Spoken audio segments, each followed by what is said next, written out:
Olá, boa tarde. São 17 horas e 46 minutos e você está agora com as notícias do Gazeta News.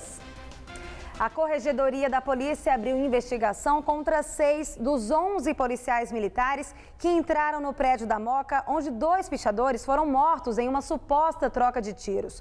Uma das hipóteses é a de execução. Os 2 suspeitos entraram no condomínio após o porteiro confundi-los com moradores. Questionados, os 2 disseram que fariam a manutenção dos elevadores. Desconfiado, o funcionário acionou a polícia militar. Depois, já na cobertura do edifício, os 2 foram mortos a tiros. Durante a reconstituição do crime, a perícia utilizou o luminol, substância que permite identificar manchas de sangue à noite. O objetivo é confrontar a localização das manchas com as 2 versões investigadas até aqui. Na da polícia, Alex Dallavecchia Costa, de 32 anos, e Ailton dos Santos, de 33, entraram no prédio para roubar os apartamentos e foram mortos pela PM, que agiu em legítima defesa durante um tiroteio. A segunda hipótese é a de execução, na qual os policiais poderiam responder por assassinato. Esta versão ganhou força com os depoimentos de parentes e amigos das vítimas. Eles negam que a dupla pretendia assaltar o condomínio. Um amigo contou à polícia que Ailton costumava levar na mochila uma chave de fenda usada para arrombar portas dos edifícios invadidos por eles para permitir ao grupo chegar à cobertura dos prédios. De acordo com a polícia, Alex havia sido condenado 4 vezes por furto e ficou 10 meses preso. Já Ailton dos Santos foi condenado por furto, formação de quadrilha e corrupção de menores e estava em liberdade provisória. E começaram a ser ouvidos pela polícia os funcionários do pátio incendiado na noite de segunda-feira em Jundiaí.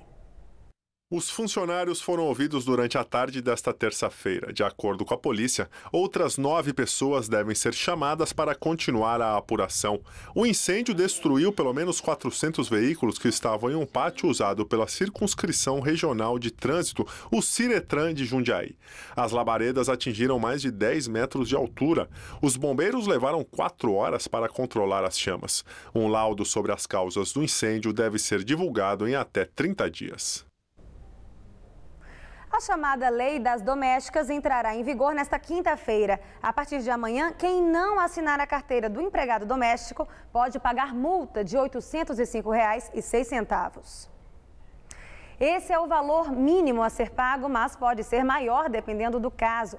São considerados empregados domésticos maiores de 18 anos, contratados como babás, cuidadores de idosos, cozinheiras, faxineiras e jardineiros. O vínculo empregatício já pode ser considerado a partir de 3 dias trabalhados na semana. Como não há fiscalização, a denúncia deve ser feita pelo próprio funcionário no Ministério do Trabalho. A rodovia Raposo Tavares vai ganhar 12 novos radares no trecho entre Cotia e São Paulo até o fim deste mês. A medida tem como objetivo ajudar na redução de acidentes no trecho considerado mais perigoso da Raposo Tavares. Segundo dados da Polícia Rodoviária Estadual, só neste ano a média de acidentes é de quase 5 por dia. A sinalização alertando a existência dos radares ainda está em implantação. Os novos equipamentos ficarão em pontos estratégicos, onde há ocorrência de excessos de velocidade. Entre 2009 e 2013, o trecho teve média de quase 2.400 acidentes por ano.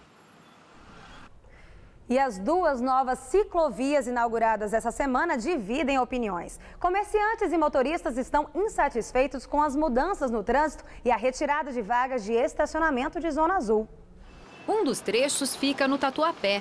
As faixas com 1 quilômetro de extensão às margens do canteiro central da Avenida Vereador Abel Ferreira ainda são pouco utilizadas.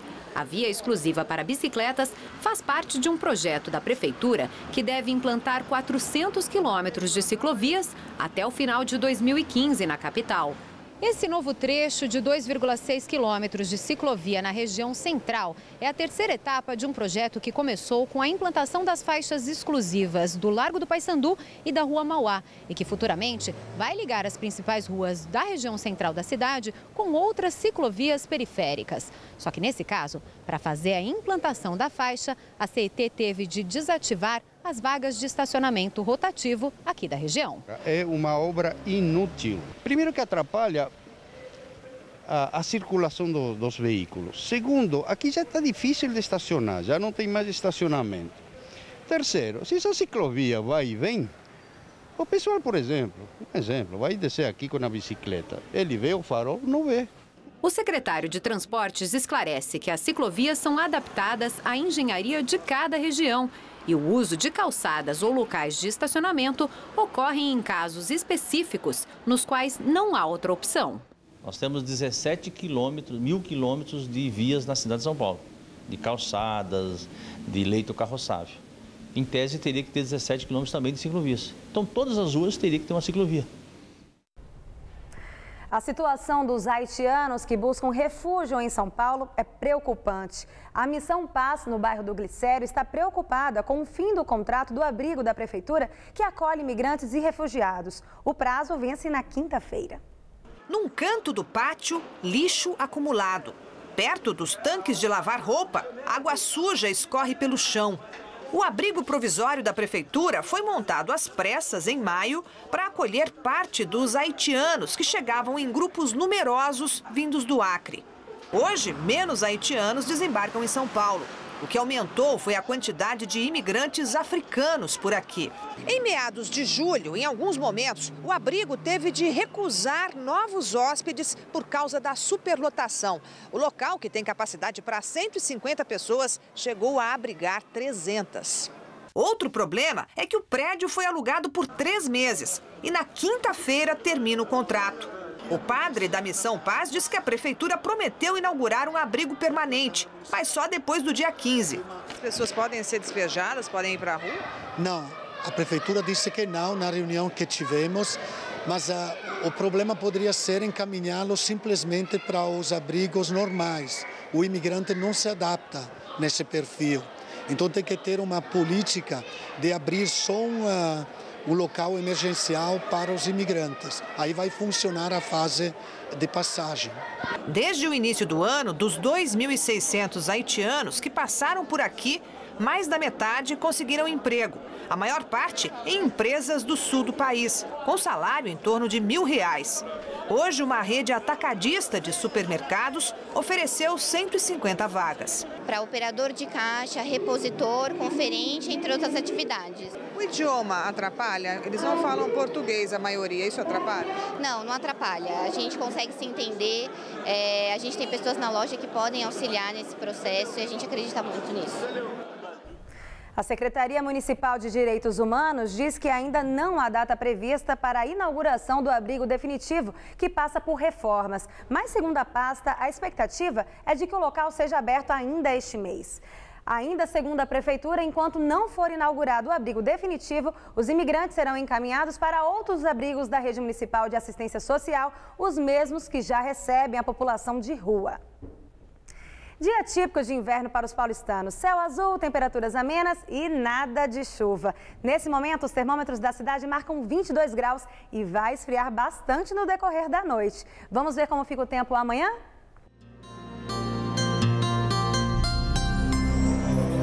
Todo o estado continua sob o predomínio de uma grande massa de ar seco.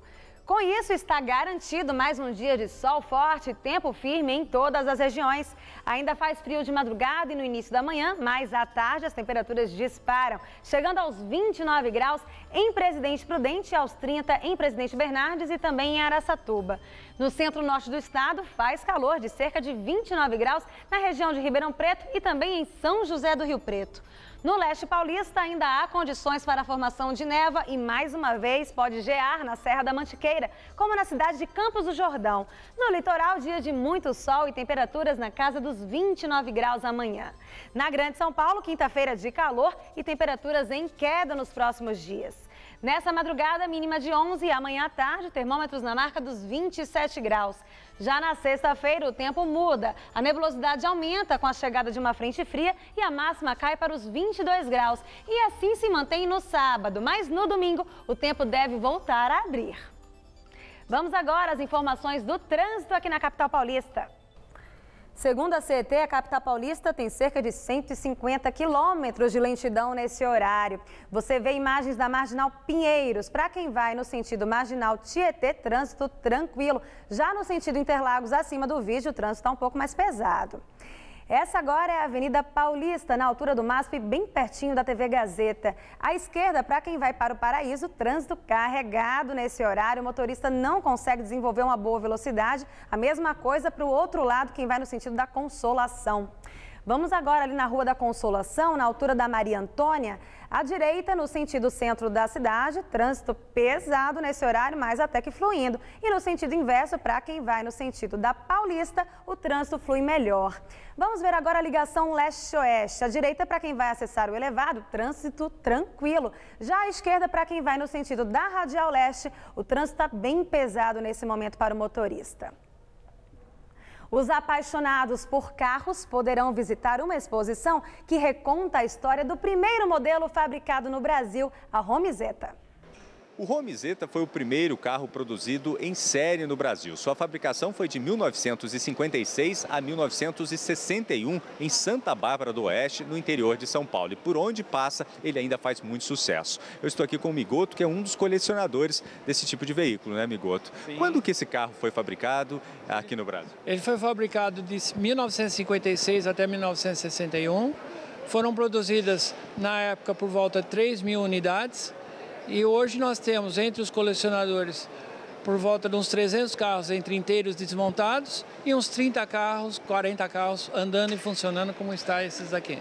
O carro em si, pelo seu tamanho e o formato de ovo, ele chama a atenção de qualquer forma que você olhar ele, de cima, de baixo e de lado, ele chama bastante atenção, principalmente para a garotada que hoje não viveu aquela época da Romizeta. Na época da indústria, o Brasil queria ter a sua indústria nacional e houve um incentivo do nosso presidente Juscelino Kubitschek em dar abertura para a produção de carros, de automóveis. Para quem tem a coleção, é uma paixão. Sim, isso está no meu sangue, principalmente desde 1974 até hoje, e gosto e sou apaixonado pela Romizeta. A exposição Romizeta fica no Shopping Boa Vista. O endereço é Rua Borba Gato, número 59, em Santo Amaro. Os carros podem ser vistos até o dia 17 de agosto, das 10 da manhã às 10 da noite. A entrada é gratuita. E começou hoje em São Paulo o festival de animação mais esperado do ano, o Anima Mundi. Depois de passar pelo Rio de Janeiro, o Anima Mundi tem início na capital paulista nesta quarta-feira em um único endereço de exibição, o Espaço Itaú de Cinema, na Rua Augusta, no centro. O festival exibe curtas e longas nacionais e internacionais de animação. Serão mais de 400 produções até domingo, além de oficinas, palestras e debates.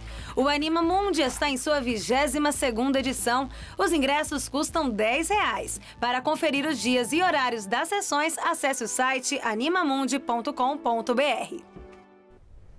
E o Gazeta News dessa quarta-feira fica por aqui. Mais notícias você vê logo mais no Jornal da Gazeta às 7 da noite e no Jornal da Gazeta, edição das 10. Fique agora com Gazeta Esportiva. Até amanhã.